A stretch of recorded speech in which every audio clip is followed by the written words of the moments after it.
दोन संस्था विकासाचं काम करते, एक नागपूर महानगरपालिका आणि दुसरं नागपूर सुधार प्रन्यास।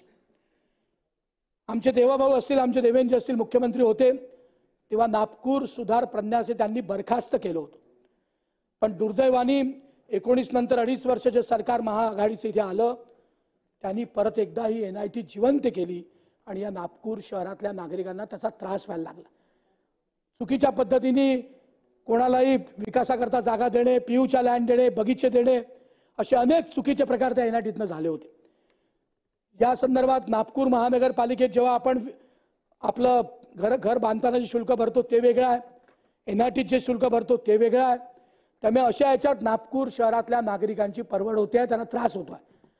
या माननीय राज्यपालांच्या अभिभाषणाच्या माध्यमातून मी सरकारकडे एक विनंती करतोय, एक मागणी करतोय नागपूरमध्ये अधिवेशन सुरू असल्यामुळे की एनआयटी सारखी संस्था ही तात्काळ या सरकारने बरखास्त करावी आणि जसं एमएमआरडी आहे, जसं एनएमआरडी आहे त्या धर्तीवर नागपूर शहराच्या बाहेर 25 किलोमीटर पर्यंत जो काही विकास करायचा तो एनआयटी कडे एनएमआरडी कडे सोपवावा आणि या शहरातनं एनआयटी सारखी संस्था बरखास्त करावी अशी विनंती करतो।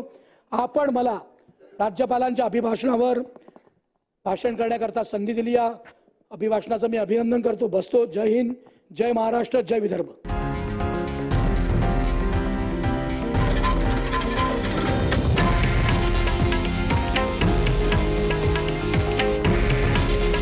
हे आहे देशातील नंबर 1 न्यूज नेटवर्क आणि आपण पाहत आहात TV9 मराठी।